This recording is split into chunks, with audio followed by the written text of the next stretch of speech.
Right. So our hope is really to make this as high value as possible and to keep the engagement really high. So to the extent that you've got questions at any point, our hope is to make this live Q&A as much as possible while we do have these seed questions. And, if folks have thoughts either during this or afterwards, on what we could really do from a structural perspective to make this more engaging, feel free to let us know.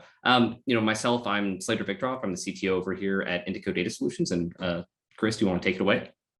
Yeah, I am. I'm Chris Wells. I'm VP of Research and Development here at Indico. I'm also a longtime Indico fan. Used to be a customer, and so I've known Slater now in two contexts: both someone helping me to explain AI and ML to my own business sponsors, and now as a colleague and coworker and friend. So this is going to be a lot of fun.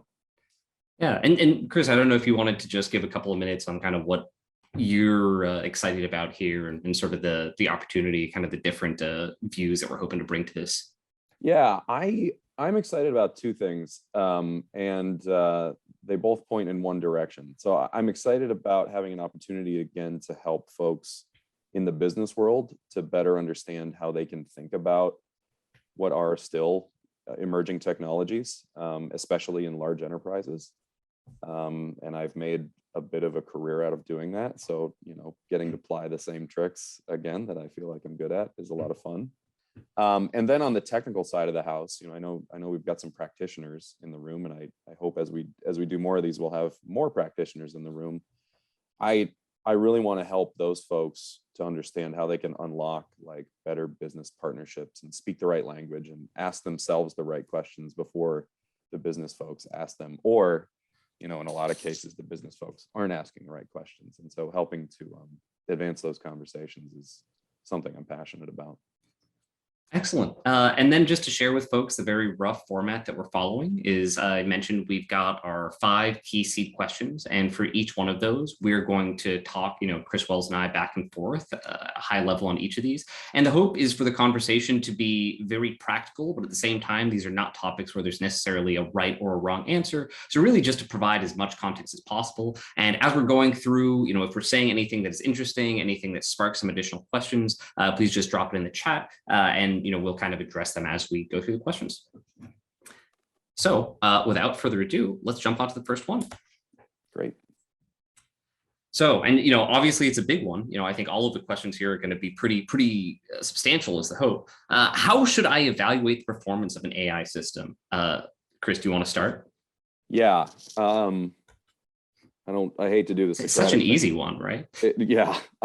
I was going to say, I hate to do the Socratic thing, but I think the first thing you have to do is ask, like, what is this AI system meant to be? And then there are a lot of threads you can follow there. So, bottom rung of the ladder is this is an automation system. And so I should evaluate it based on how much time or energy or effort it's saving me. The data scientists, the ML engineers in the room are going to ask the question, how do I connect that back to like ROCs and F1 and precision recall? And I would say you should, and exercise for the reader. It's really important to understand the context and how something like recall figures into the work that's going to be done by a human downstream. I think it's a great point that you made in the connection, like the fact that it is really non-trivial to connect a lot of the traditional data science metrics to the business metric that actually matters at the end of the day. I had a friend that asked me at one point, would you trust an algorithm that was 1% accurate? And I think the answer that I gave was, well, it really depends. 1% accuracy, certainly on the face of it, sounds really bad. But, for relevance, this was in the case of drug discovery, right? In drug discovery, where usually maybe you have to go through 100,000 different candidates to find one. Actually, 1% accuracy, if you can get that down to 100, that's amazing. I think that's one of the things that I always say is, depending on the context, 1% accuracy could be terrible, right? I mean, binary sentiment analysis, that would be honestly, it would be pretty impressive to get 1% on that. But then for some other things that can actually be very impressive performance. No, yeah, the other rungs on that ladder I was talking about, I think the next one is sort of just discovery, right? Like, am I just trying to find things that are rare, and how? And this gets to the next rung on the ladder for me, which is the top one, which is is risk the problem, right? And then so that like that 1% accuracy, that won't work in radiology if you're trying to, replace someone and figuring out if, is there cancer on this screen or not? But that's where I would start. That dialogue is, what are we trying to solve for? Well, I think that's one of the other kind of interesting pieces here, right? Is the framing of this question, right? Is how are you going to evaluate the performance of an AI system, right? I think that's very intentionally not an AI model, and I think the radiology is really great example, right? Where your hope really is that you measure this end to end, right? Where you've got maybe both the human and the AI plugged in some way, and if you're not, holistically improving outcomes in a case like that, regardless of what the actual efficacy of the AI model is in isolation, right? It kind of introduces some challenges. Yeah, and that, that system concept goes all the way to like upstream inputs and downstream outputs. Like, it's hard, having been a practitioner and working with practitioners day to day, it's hard not to stop yourself at like, well, I put the model in a Docker container and now I'm done. Everything's solved for. You have to be a little bit more critical about what it means for for you to be working on an AI system, what that is. Yeah, and I mean, I guess that's not even to talk about other questions of performance beyond pure efficacy. Things like, can you scale this, right? Can this actually, process a reasonable number of documents? Yeah, and what's the cost of the hardware? Yeah, I think one of the things that's really tricky, and I don't know if this problem has gotten better in recent years. I kind of hope it has, but I haven't seen anything that's really solved it. But the problem of kind of having multiple models, working in concert on a single GPU, where it kind of works just very differently than how you're used to scaling things on more traditional hardware, where your ability to kind of share machines is not as fundamental to a GPU as it is with a traditional compute load. Oh yeah, absolutely. And I think rather than solving that problem, the tech has solved the problem of, well, what if we can just put it on multiple GPUs at the same time, right? Yeah, I mean, it's interesting. The other direction is super easy, right? Like, like one model that you want to scale up really high, that's really straightforward. It's almost the other side that's actually really hard, of kind of very low scale models. Yeah, absolutely. Yeah, I don't know. Any parting shots of wisdom on AI system performance? Just going back to my introductory comments, like both the business user and the practitioner should be worried about this, and there should be an agreement on what that measurement is. And the temptation is this is true of any context, right? Any business context. The temptation is to measure things that are easy to measure, and don't give into that temptation, like at least not right off the bat. Yeah, just try to get as close as possible to the action that's actually going to be performed, in the downstream system, in the application, right? And in the simplest way is that precision or recall oriented. But I think that in practice, it might actually end up being, quite a complex performance metric, and like totally. That's okay. Yeah, exactly. Awesome. All right.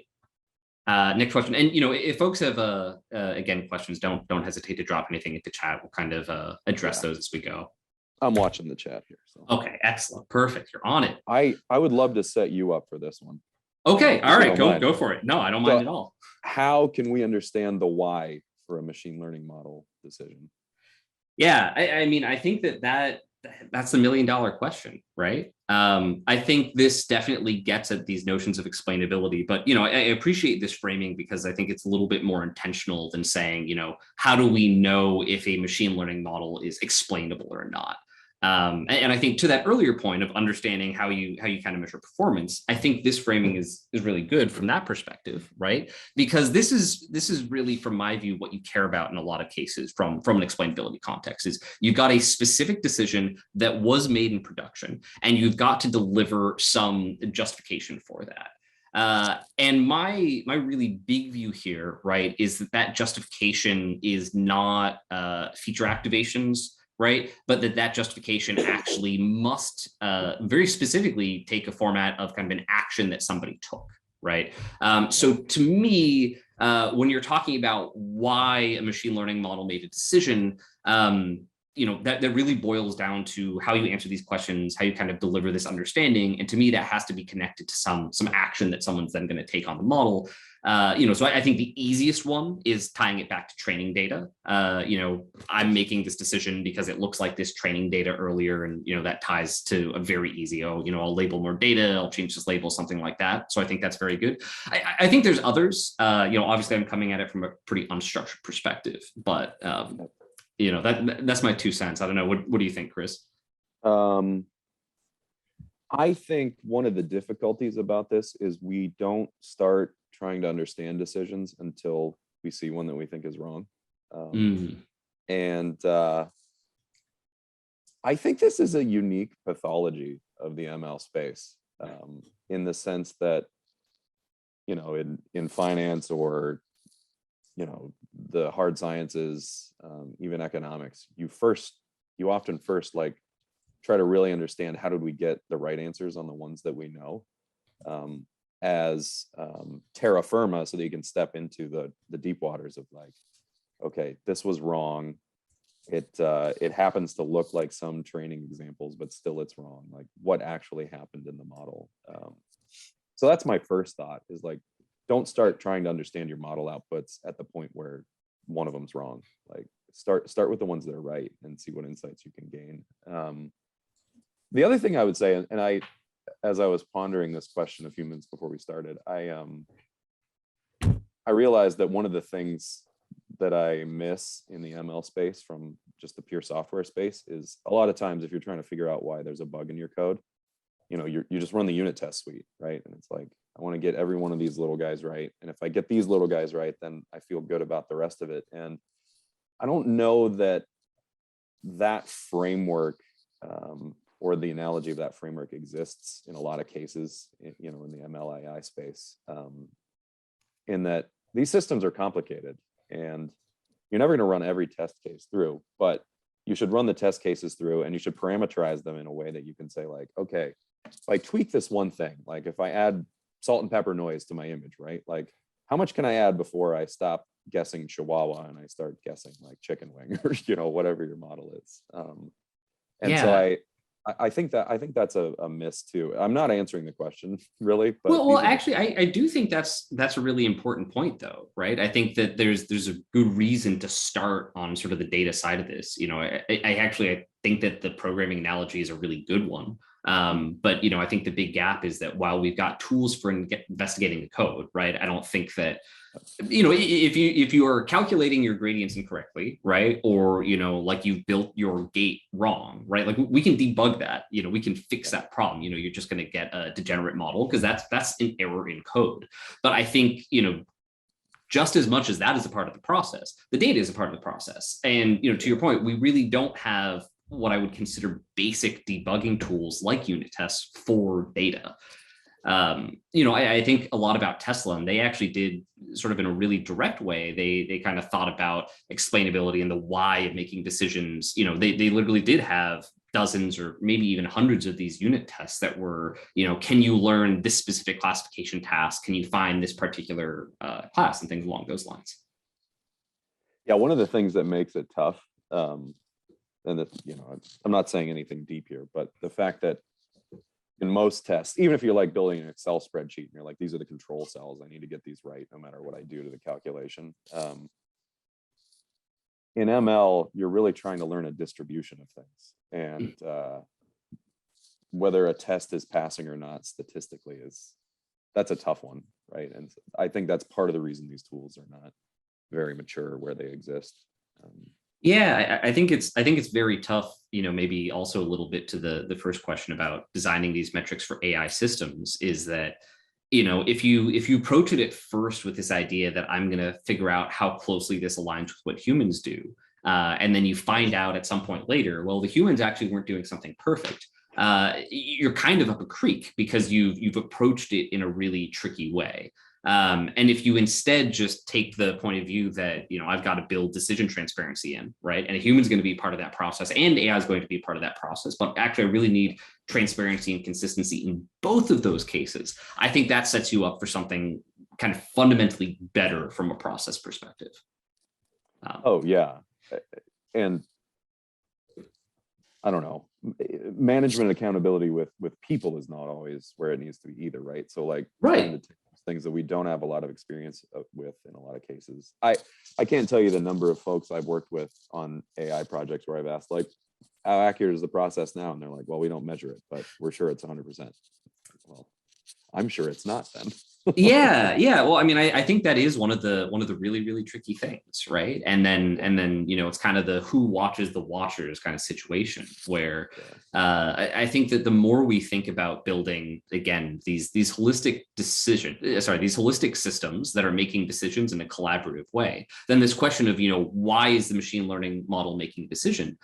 You've got a lot more context around that suddenly, because it's not just like, oh, this machine learning model like went off on its own and did something. It's like, okay, we presented this information to this person, they thought this was good, whatever, maybe they looked at it for a tenth of a second, something along those lines. But, suddenly when you're thinking about the whole system, this question of explainability starts to get a lot clearer, right? And the question of, how do we fix it next time? What do we change from a process perspective? You can actually get some insight into that question, I think. Yeah, no, and that's a good point, Slater, because it also forces the question of like, when do you introduce the human into the development cycle, or invite the human into the development cycle. And I made the mistake early in my career a number of times of like, you go in the lab, you build the model, and then you come back and say, hey, here it is, it's done. Like, well, okay, how do I understand what it's doing? And you never asked for any guidance along the way, right? Like, well, no, I knew what statistics I had to hit, so I just built it, right? So I think, and I think that's the way it works still in a lot of places today, outside of the big, data first sorts of companies. And it's legitimately hard to say like, what does explainability look like if you don't really have the context of where that model is running, right? Yeah. And I think we as data scientists, ML engineers, we forget that we're good at data generally, but not specifically for whatever data we're working with, right? So I mean, it's better for everybody if we're talking the whole time. I totally agree, and I think we have to come to the really difficult acceptance of the fact that these problems are going to have some irreducible fuzziness, and I think often the hardest thing for people to recognize, but also one of the most universally true ones, is that 100% is kind of an illusion, no matter how you look at it, right? There's always going to be some error rate. It's just like precision machinery and tolerances, right? Even if it's 4 or 5 nines, right? 100% is not something you see in nature a lot. Yeah, it's a limit. It's not actually in the set of possibilities. Totally. You triggered another thought in my mind, which was that you really, we've been talking sort of with our unstructured hats on, I think, a little bit along the way, but for the structured folks out there, where you don't have to start with a model that has 120 billion parameters or whatever, start with the simplest possible model. Like if you can do linear regression and get some intuition for the problem and have a point of discussion with the business sponsor or whoever it is you're working with, that's something they can look at in Excel, and you can have a conversation about it, and don't be fancy until you have to. Well, I mean, I think also for a lot of, especially if we're talking about highly regulated areas with structured data, right? If you're thinking about, actuarial underwriting or things along those lines, right? The problem is really, how you get the data, and then what you're going to be doing with it downstream. Actually, if you've done that right, ought to be really simple, right? You're going to be taking averages, right? Doing linear regressions, right? It's just kind of a very different kind of problem. No, it is. Yeah. Feature engineering is a dirty word nowadays in a lot of contexts, but if you can, I mean, I would say do. Yeah, well, I mean, that's kind of what you're explaining in that other context, right? Exactly. Is that feature engineering? So any last things you want to leave off here before we go off to the next question? No, I just wanted to just remind everybody that Slater and I don't particularly like listening to ourselves talk. We like listening to the other talk, but if there's anything else you'd like to add, please jump in. All right. How should we maintain AI systems over time? Oh, wow, that's a big one. Chris, I'm going to have to toss that one over to you first. Yeah, okay. I'll fall on the grenade. Thank you. I appreciate that. No, I mean, I think with tongue squarely in cheek, very carefully. So, and then on the other hand, speaking out of the other side of my mouth, I think there are some things about these systems that are unique to these systems. And then there are things about these systems where it's really not all that different from stuff you've done before. So let me try to parse that out a little bit. So what's not different, right? Like these are models, the enterprise systems, government systems, even like models, decision trees, decision engines, those have been in systems deployed for mass use for a long time, right? And there are a lot of things that we've figured out about resilience and scalability and the right ways to insulate these things from a software architecture point of view. So in that regard, like, don't overthink it. On the other hand, there are some unique elements of this. The ways that these models fall down over time are going to be different from systems like your decision engines, very sort of rules-based, compiled program-based systems. When your email content changes, Outlook doesn't fail. When the signature changes, unless you've written a really dumb rule in Outlook, when the logo and the signature changes, Outlook doesn't stop functioning. But if you're building some sort of decision system based on AI that takes the content and the layout of that email, and you're not monitoring that data flow for drift, whatever drift means in your context, then you're going to lose functionality and you're going to wonder why. So, on the one hand, simple, use the lessons we've learned in the past. But on the other hand, I think the most critical thing, this is not the only thing, but the most critical thing is don't just set it and forget it. Like these things need to be watered and fed in terms of the data that's in them. Yeah, well, I mean, I think that's a really key place to start out, right? Is like you do need to maintain them, right? Yeah. And I think it's one of those cases where, to your point, you do need to maintain regular software. Bit rot is a thing, but I think one of the really key differences is that while bit rot is kind of a weird thing with regular software, and we're like, well, why does it break? It's just like, well, the world changes over time, and it turns out that's just kind of a natural thing. It feels much more rapid on the AI side of things, right? It's not just you've got one side changing, right? But because you've added in this data, you've got this, whole new kind of source of variability now, and it moves really quickly. I mean, I think it depends probably where you're at, but I think there are models that are, out of date 6 months after going out. Oh, 100%. Yeah. And I think one thing that compounds this is the industry, academia, we have not settled on what the roles and responsibilities are yet in most contexts. So, I've talked to companies where the AI engineering types are responsible all the way from data sourcing through to deploying the model in some sort of container registry, and then maintaining those models in production. And then others where it's like, no, you build the model, we'll figure out how to deploy it. And it's important to know, like, if you are sort of distributing all of those responsibilities to a lot of different teams, like, make sure that you have the right support infrastructure to do that, the right personalities on call and all of that. Yeah. I think that, you really should think about in the maintenance of these AI systems, you're going to have to be putting that process in place when you ship it out the first time. I think, it's really hard actually to, understand what maybe has been, messed up the first time around, because if you do just kind of ship something, you're like, all right, great. Our process is just going to be that we ship the one thing. And then, if that breaks, then we'll ship another thing later. Well, 2-3 months go by and you're like, oh, it broke. Oh, well, because the thing that we shipped wasn't actually set up to track all of those decisions we made over time. A, we're not going to realize it broke until it got really bad. And then B, if we haven't actively been capturing that data, we don't necessarily have a way to then go and remediate that. So, you kind of start the clock, and then, things have gotten really bad by the time you actually have a solution. Yeah. And, to boil it down into too simple a point, you don't want to have to do a hot fix on a model that takes a week and $100,000 to train, right? Yeah. No, absolutely. Catch these things early. There's a I don't know if you saw it. There's a really good question in the chat from Jody. What about in environments with multiple AI systems providers? How should businesses think about maintenance and interoperability?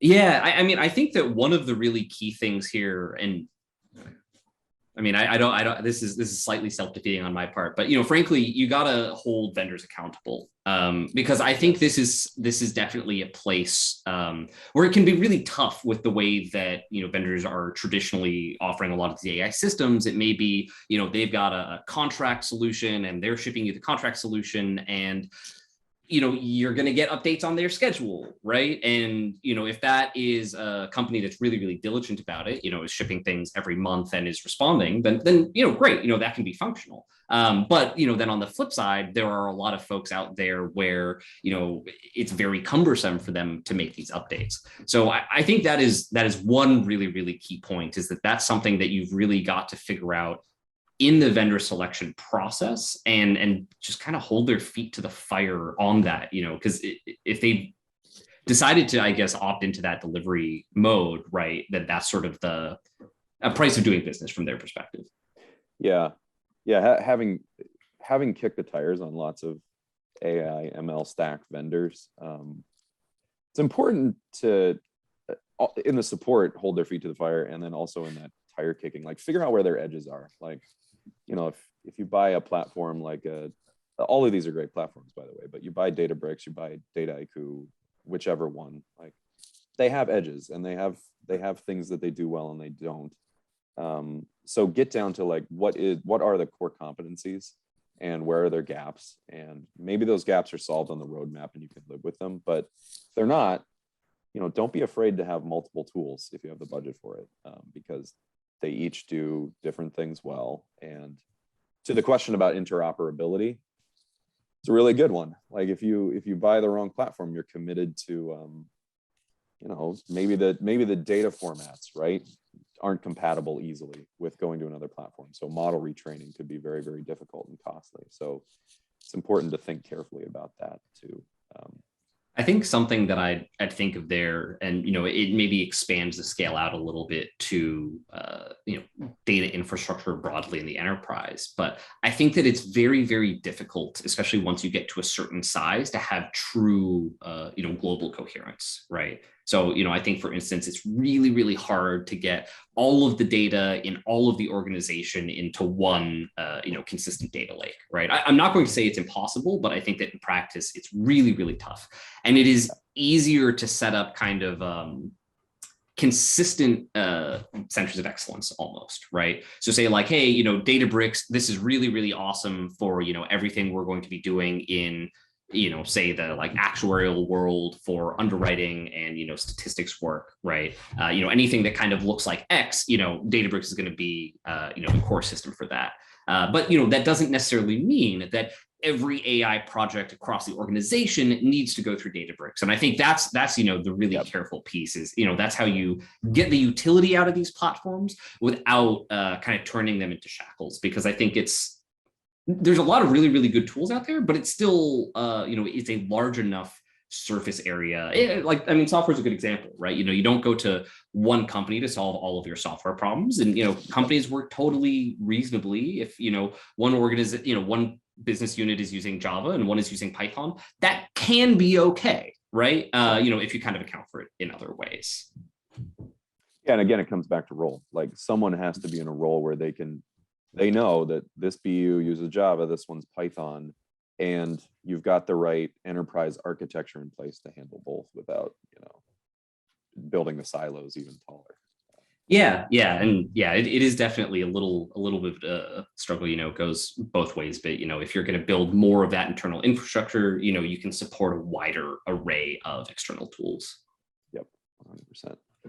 As a bit of a tangent, a few years ago, probably 4 or 5 now, the big trend in all the blogs and LinkedIn was that we needed full stack data scientists. That was the buzzword. It's like, what stack, man? Like, what are you talking about? I'm so frustrated with that.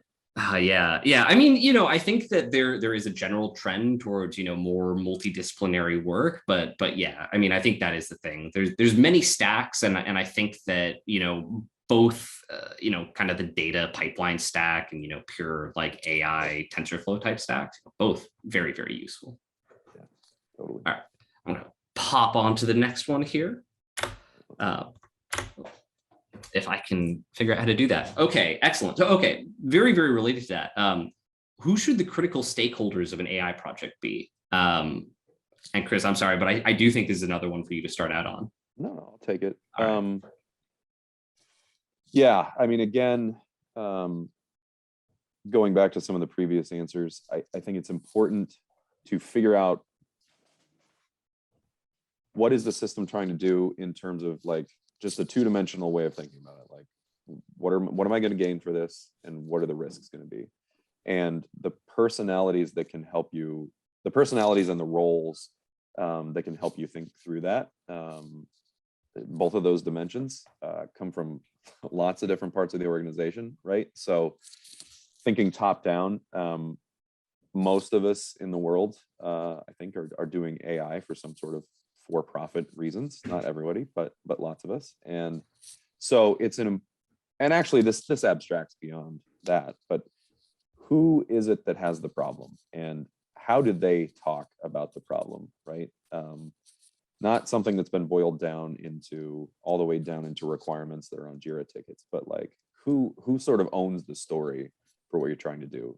That's a critical stakeholder. That might be the CEO, right, with some major initiative and some broad framing.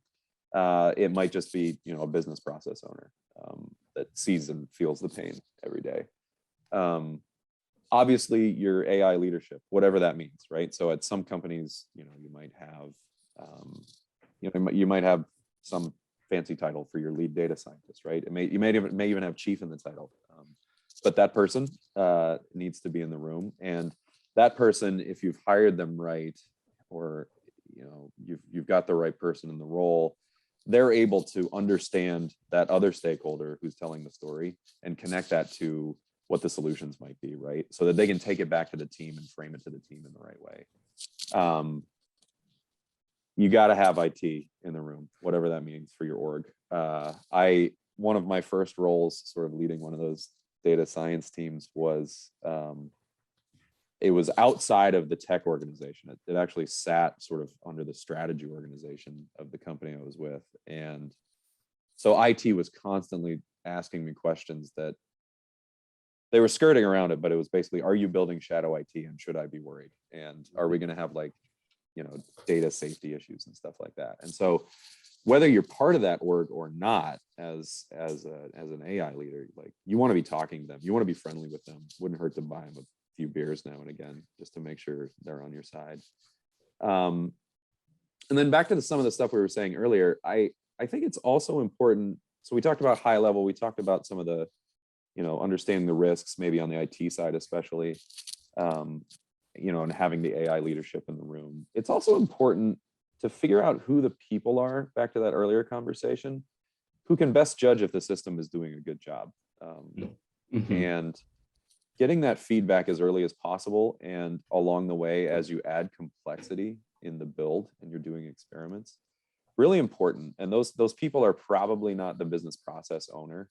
They're probably the people that understand, if you're building a decision engine for a legal team, for example, to, sort of a reviewer or recommender system, the lawyer that leads the smaller team of like paralegals or whatever, probably not the best person to give you the requirements for something that other people are going to use every day. So figure out who those people are, and make sure you're talking to them along the way. I think one of the most kind of critically overlooked stakeholders or functions in a lot of AI projects, it's almost a product role, right? Yes. And there's obviously a lot of people that are really important that you've got to work between, but it is actually sort of that action of synthesis, right? And working across all of these different pieces. And I think one of the things that's kind of interesting, and maybe another situation where it's just a little bit different from normal software development, right, is that I think there's enough ambiguity, and sort of like generally product folks probably don't know a huge amount about what AI can and can't do. So I think that it's often useful to bring whether these are data science personas or ML engineer personas or something that's kind of analogous in your organization, right? Bringing them into that product process earlier and really making sure that they talk with, whoever the users of this downstream application are going to be, some flavor of subject matter expert. Yeah, and for any data science or AI lead that hears this down the road, like, one, you should get some product training, at least read some books, because it's probably not, maybe you came from a software background, but probably you didn't. And so learning how to think product thoughts, even if you're not product owner or manager, really important. And then get your team to do the same. You'll be happy that you did. Yeah, I mean, I'd also say that for product leaders, AI is definitely one of those skills that's a real power booster. I think that you can like, I mean, look, it's hard to be an AI expert. Like, I'm not going to say you can pick something up and in a couple of weeks you can be building your own models. But I don't think you need to do that from a product person. I think that you listen to Cassie Kozyrkov a little bit, right, and you can actually make yourself pretty dangerous with a small amount of AI data there as a product person. Totally agree. Yeah, I don't know. Do you think there's anyone else that is maybe classically overlooked as a stakeholder in AI projects? I think in some contexts there are, one of the questions I think we left out of the seed was, what do you worry most about in AI? And I if you're in an industry where bias is going to be really important, maybe it's important in all industries, but I think there are some where it's less important. Then you need to figure out who owns that. Is it compliance? Is it your regulatory team? Like, who's responsible for that type of decisioning? Not just is it true to the process today, but like more meta, like, is our process biased and are we building that into the machines that are going to help us do it? Yeah, well, I mean, it's the function of governance. I think very much to your point, whether the compliance team is handling that today, or whether it's done in a totally ad hoc way by the data science team, right? Or whether security is coming in and trying to do it, right? I mean, I think you see it happen in a whole lot of different ways today. But I mean, definite shout out for whoever is figuring out the governance and responsibility of what you're shipping into production. It's another good point. Like, most organizations are missing this function for AI and ML, at least if they're doing it for the first time in the enterprise. Yeah, I think, in BFSI, sometimes the traditional folks that might do, fair lending auditing or something along those lines, they've got some of the right tools to do it. But I think I would agree. Not many organizations have figured out how to really activate them as the clearinghouse for these. Yeah, totally. All right. Well then, this is the really fun one, that we get to talk about. That's our last question here. So again, if folks have questions about anything that we've talked about in the last little while, but this is a decent one. Yeah. Take this one. I want to hear your thoughts. We didn't talk about this beforehand, and so no, that's true. Our notes compare. Yeah, so I think one of the really interesting things about this question, and I was just reading it out, what recent advances will have the biggest impact on industry in the next 2 years? And I think this question changes a little bit depending on how many years. I think one of the awesome things about working in ML broadly is it's just a space moving so quickly that this framing of what are we going to be seeing going into production in the next 2 years. So I like that because I think it's very, very practical. So number one for me, obviously, I'm huge on multimodal fusion. I think that especially with layout LMv3 and a lot of the really cool zero-shot key value learning that we've seen, I think it's been slow to see that get into industry. You definitely see a couple of companies kind of toying around with it, but I think that that's going to go from marginal to mainstream probably in the next 2 years. Do you want to quickly define multimodal? Oh yeah, no, sorry, that's a great point. Yeah, no, so I think that if we look maybe 2-3 years back, there was this big shift into using large scale language models because they learn with really small amounts of data. And if you're doing, custom extraction on documents or, custom routing of emails or anything like that, just like works really, really well. However, if you're thinking about documents, if you're thinking about video, if you're even thinking about something like a chat bot where, yes, there's the text, but maybe there's some other metadata that you're feeding it along with, that's where these multimodal techniques really start to come in, right? being able to reason across those different data modalities and synthesize them in a really effective and non-trivial way has not been possible for very long. But there have started to be a couple of really impressive papers, layout LMV3. I'm going to try not to tell people to read too many papers, but I do really like that one. But I think just generically, this idea of like, you no longer have to say NLP works with text and you can't bring any other data into that, but actually being able to kind of combine these different data modalities. I think the sky's the limit. And, I just a big shout out to machine teaching as well, right? I think, there's a lot of other arcs that are going to expand, but I think machine teaching is definitely one where, and sorry, for also the context there, I think that today when folks look at machine learning tools, right, most of them boil down to classification, right? Is this A, B, or C? And extraction, right? Pull the token out.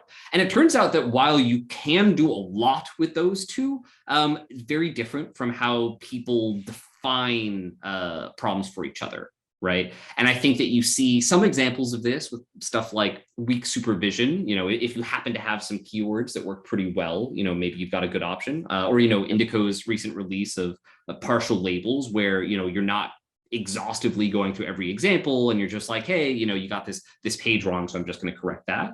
But I think that more questions around what user experience we can bring to life that helps people supervise models in new ways. I think again in the next 2 years, I think that we're going to be thinking about training models in a very different way than we do today. Yeah, I'll shout out a recent article you penned called "Rise of the Centaur." If folks haven't seen it, it's a good read. I'm super into that. I mean, like I don't know. I didn't know that was a thing, but I think it's a cool idea to be a centaur. Oh, I mean, if I had a choice between human legs and horse legs, like, I don't know. Yeah, I mean, like you've got. I mean, one thing complete aside, I think you have to eat a lot to be a centaur. That's like 3 or 4 persons' weights. Great. Okay. Yeah, which really, that's just another plus on top. That's right. All right, yeah. Bringing it back around. So you said multimodal fusion and machine teaching. Yeah, I mean, I think if I really had to choose, those are probably the two that I think, in the next 2 years, I think those are going to be really impactful. Okay. Now, what am I missing? I don't know if you're missing anything. I think the answer to this question 2 years from now will be the advent of tools for doing ML ops a lot better. So when I say ML ops, I mean all of the nitty gritty of like, how do you get the model to a place in production where like your applications can hit it or people can hit it with questions or whatever.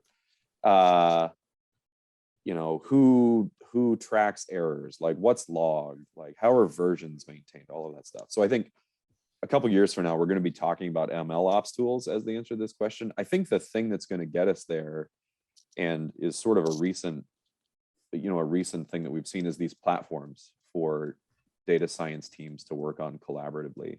So I mentioned a few of them: Databricks, Data Robot, Dataiku, Domino Data. They all start with D, I guess, in this space. But D for data. D for data. Some of those platforms have figured out a lot and they've done it really well. And what they've done is made it really easy for data science teams, AI ML teams to experiment rapidly, do some of that ML ops stuff themselves enough that they can get user feedback, right? It's easy to sort of expose a model, but they haven't, even with that, what they really allow you to do is to sprawl the number of models and experiments you've done. And so the need for an ML ops functionality early on in the process, like at the moment where the model's trained, you can start to think about what if we put this into production. I think that's going to be transformative in the industry. And I think some of these platforms that make it easy to build models and get feedback on them and maintain them on a team at least is going to push us in that direction by accelerating the capabilities and the throughput of DS and ML teams. Yeah. I wanted to just make a quick call out in the chat on what a centaur is, which is just a combination AI human system where you're working together in some kind of synergistic way. But to the ML ops point, I think that's a really good call out, and I like that you talked about it specifically as a collaborative space for these data science teams to experiment together more effectively. And I'll just do a quick shout out just because I think that I don't know. I could be totally wrong here, but I think Labelbox is a really good example of the kind of ML ops tools that we're going to be seeing going forward, right? Because if you talk about, hey, I want to holistically think about this experiment and accelerating that end to end. Well, the model training, that's part of it. The model scaling is part of it. The observability downstream, that's part of it, right? But they're actually, 5 to 10% of the work, maybe a piece across those, right? Yeah. And then if you start talking about, Labelbox, and part of the reason I think they've taken such an interesting approach, right? It's kind of one of those upfront, 30-40% kind of bits of the process, right? Of just figuring out how you want to structure your data, right? Getting that data in from subject matter experts. And, it's really laser focused on the idea of, how do you shorten that synapse? How do you, let the ML team do this in a more rapid way? And, I don't know if it's going to be a silver bullet. I think it's a really, really cool approach, but I think solving that question of, how you collaborate effectively and what ML ops looks like, not just in the pure sense of like, how do I take this model and deploy it from, one machine up to 10 machines, right? But really, enterprise wide, figuring out, okay, how do I get this private data, through to train the model, right? Get it out into production, and then, figure out what of that production data I can bring back into dev, right? So I think it's a much more expansive kind of ML ops than you see today.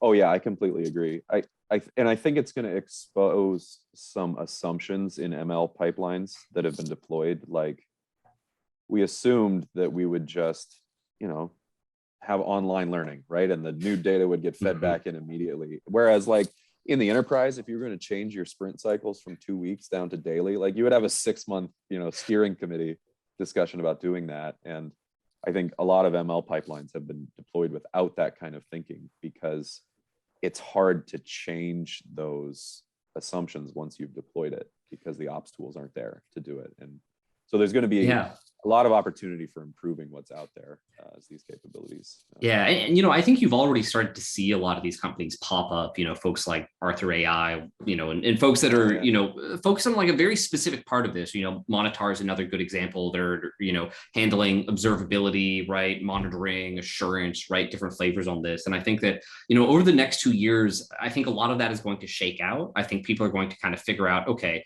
what parts of that are really delivering real value, and I think that you're probably going to see some coalescing of these different companies, because there's just only so much that one company can do. But at the same time, I question if you can build a real long-term company only doing 10 to 20% of kind of the full problem space. So I think those are going to kind of pull in tension until there's a coalescing of that space, till we've got 5 or 10 real ML ops winners in 2 years. Yeah, absolutely. It's going to take time to figure out what the sort of, I hate the phrase, but killer apps are. For ML ops.